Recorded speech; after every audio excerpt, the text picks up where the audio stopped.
നമ്മൾ തയ്യാറാക്കുന്നത് mutton brain roast ആണ്. അപ്പം വളരെ സിമ്പിൾ ആയിട്ട് പെട്ടെന്ന് തന്നെ ചെയ്തെടുക്കാവുന്ന നല്ല ടേസ്റ്റ് ആയിട്ടുള്ള ഒരു ബ്രെയിൻ റോസ്റ്റിന്റെ റെസിപ്പിയാണ്. അപ്പൊ എല്ലാവരും ഇതൊന്ന് ട്രൈ ചെയ്ത് നോക്കുക. ഞാനിവിടെ മട്ടന്റെ 4 ബ്രെയിൻ ആണ് എടുത്തേക്കുന്നത്. അപ്പൊ ആദ്യം തന്നെ നമുക്കിത് നല്ലതുപോലെ ഒന്ന് ക്ലീൻ ചെയ്തെടുക്കണം. അപ്പൊ ഈ ബ്രെയിനിന്റെ പുറത്തുള്ള ഈ ഞരമ്പ് പോലെയുള്ള ഇതെല്ലാം വളരെ സാവകാശം നമ്മളിതൊന്ന് നീക്കം ചെയ്യണം. കാരണം അത് കംപ്ലീറ്റ് ആയിട്ട് റിമൂവ് ചെയ്ത് നന്നായിട്ട് കഴുകി എടുത്തിട്ട് വേണം നമ്മൾ ഇത് കുക്ക് ചെയ്യാനായിട്ട്. അപ്പൊ ഇതുപോലെ നമുക്കിത് ഒന്ന് റിമൂവ് ചെയ്തെടുക്കാം. വലിയ പാടൊന്നുമില്ല, പെട്ടെന്ന് തന്നെ നമുക്കിത് റിമൂവ് ചെയ്യാനായിട്ട് പറ്റും. എന്നാൽ ഒന്ന് കുറച്ചൊന്ന് സൂക്ഷിച്ച് ചെയ്യണമെന്ന് മാത്രമേ ഉള്ളൂ. അപ്പൊ ഞാൻ ഇതൊന്ന് മുഴുവനും ഒന്ന് ക്ലീൻ ചെയ്തെടുക്കട്ടെ.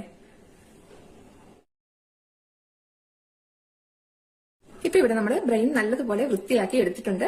അതിലുള്ള ആ ഞരമ്പെല്ലാം നമ്മൾ റിമൂവ് ചെയ്തതിന് ശേഷം നല്ലതുപോലെ കഴുകി കുറച്ച് വിനീഗർ ഒഴിച്ചു വെച്ച് ഒരു 5 മിനിറ്റ് വെച്ചതിന് ശേഷം വീണ്ടും കഴുകി എടുത്ത് വെച്ചേക്കുന്നതാണ്. അപ്പൊ ഇനി ഇത് നമുക്കൊന്ന് വേവിച്ചെടുക്കാം. അതിന് വേണ്ടിയിട്ട് നമുക്കിത് കുക്ക് ചെയ്യാനുള്ള ഒരു പാത്രത്തിലേക്ക് ഇട്ട് കൊടുക്കാം. ഇനി ഇതിലേക്ക് നമുക്ക് 1 ടീസ്പൂൺ കുരുമുളക് പൊടി ഇട്ട് കൊടുക്കാം. അപ്പൊ ഞാനിവിടെ വൈറ്റ് പെപ്പറിന്റെ പൊടിയാണ് ഇടുന്നത്. അത് ഇതില്ലാന്നുണ്ടെങ്കിൽ സാധാ കുരുമുളക് പൊടി ഇട്ടാൽ മതി. പിന്നെ ഒരു 1/4 ടീസ്പൂൺ മഞ്ഞൾപ്പൊടി ഇട്ട് കൊടുക്കാം. പാകത്തിന് ഉപ്പ് ഇട്ട് കൊടുക്കാം. ഇനി കുറച്ച് വെള്ളം ഒഴിച്ചു കൊടുക്കാം. അപ്പം വെള്ളം ഒരുപാടൊന്നും വേണ്ട, വളരെ കുറച്ച് ഒഴിച്ചാൽ മതി. ഇതൊന്ന് മുറുകി കിട്ടാൻ വേണ്ടി ഒരു 5 മിനിറ്റ് മാത്രമേ നമ്മളത് കുക്ക് ചെയ്യുന്നുള്ളൂ. അതിനുശേഷം നമ്മൾ റോസ്റ്റ് ചെയ്യുന്ന കൂട്ടത്തിലാണ് ബാക്കി നമ്മൾ വേവിച്ചെടുക്കുന്നത്. ഇനി ഇത് നമുക്ക് സ്റ്റവിലോട്ട് വെക്കാം. ഇപ്പൊ ഇവിടെ ഇത് തിളച്ചു തുടങ്ങിയിട്ടുണ്ട്. ഇനി നമുക്കിതൊന്ന് അടച്ചു വെച്ച് 5 മിനിറ്റ് സമയം വേവിച്ചെടുക്കാം. ഇപ്പൊ ഇവിടെ 5 മിനിറ്റ് ആയിട്ടുണ്ട്. നമുക്കിതൊന്ന് തുറന്നു നോക്കാം. ഇത് കണ്ട വെള്ളമൊക്കെ നല്ല കറക്റ്റ് ആയിട്ട് പറ്റി നല്ല പാകത്തിന് തന്നെ നമ്മുടെ ബ്രെയിൻ നമുക്ക് കുക്കായി കിട്ടിയിട്ടുണ്ട്. അപ്പൊ ഇനി ഇത് നമുക്ക് ഈ പാത്രത്തിൽ നിന്ന് മാറ്റാം. അതിനുശേഷം നമുക്കിതൊന്ന് റോസ്റ്റ് ചെയ്യാനുള്ള സാധനങ്ങളൊക്കെ ഒന്ന് വഴറ്റിയെടുക്കാം. ഇപ്പൊ ഇവിടെ ഞാൻ വേവിച്ചെടുത്ത് വെച്ച ബ്രെയിൻ ഇതുപോലെ കുറച്ച് വലിയ കഷ്ണങ്ങളാക്കി ഒന്ന് മുറിച്ചെടുത്ത് വെച്ചിട്ടുണ്ടായിരുന്നു. അപ്പൊ അത് മുറിക്കുന്ന വീഡിയോ ഞാൻ എടുത്തപ്പോൾ അത് റെക്കോർഡ് ആയില്ലായിരുന്നു. അപ്പൊ ഈ ഒരു വലിപ്പത്തിൽ നമ്മൾ ഇതുപോലെ എല്ലാം ഒന്ന് മുറിച്ചെടുത്ത് വെക്കണം. ബ്രെയിൻ വേവിച്ച പാത്രത്തിലേക്ക് തന്നെ നമുക്കൊരു 3 ടേബിൾ സ്പൂൺ വെളിച്ചെണ്ണ ഒഴിച്ചൊന്ന് ചൂടാക്കിയെടുക്കാം. ഇപ്പൊ ഇവിടെ എണ്ണ നന്നായിട്ട് ചൂടായിട്ടുണ്ട്. ഇതിലേക്ക് ഞാനൊരു 100 ഗ്രാം ചുവന്നുള്ളി നീളത്തിൽ അരിഞ്ഞെടുത്ത് വെച്ചിട്ടുണ്ട്. അപ്പൊ അത് നമുക്ക് ഇട്ട് കൊടുക്കാം. കൂടെ തന്നെ 2 തണ്ട് കറിവേപ്പിലയും കൂടി ഇട്ട് കൊടുക്കാം. ഇനി ഇത് നല്ലതുപോലെ ഒന്ന് നമുക്ക് വഴറ്റിയെടുക്കണം. ഒരു ഗോൾഡൻ കളർ ആകുന്ന ആ ഒരു സ്റ്റേജ് വരെ നമുക്ക് വഴറ്റി കൊടുക്കാം.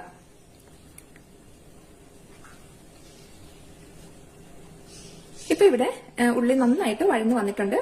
ഈ ഒരു സമയം നമുക്കിതിലേക്ക് പൊടികളൊന്ന് ചേർത്ത് കൊടുക്കാം. അപ്പൊ ഞാനിവിടെ ഒരു 1/2 ടീസ്പൂൺ വെളുത്തുള്ളിയുടെ പൊടിയാണ് ഇട്ട് കൊടുക്കുന്നത്. ഒരു 1/4 ടീസ്പൂൺ ഇഞ്ചിയുടെ പൊടി, 1 ടീസ്പൂൺ കുരുമുളക് പൊടി, 1 ടീസ്പൂൺ ചതച്ച മുളകാണ്, 1 teaspoon Kashmiri chilli powder, 1/2 teaspoon garam masala. ഇനി നമുക്ക് ഫ്ലെയിം ഒന്ന് കുറച്ച് വെച്ചിട്ട് ഈ പൊടികളുടെ പച്ചമണം മാറുന്ന വരെ ഒന്ന് വഴറ്റി കൊടുക്കാം.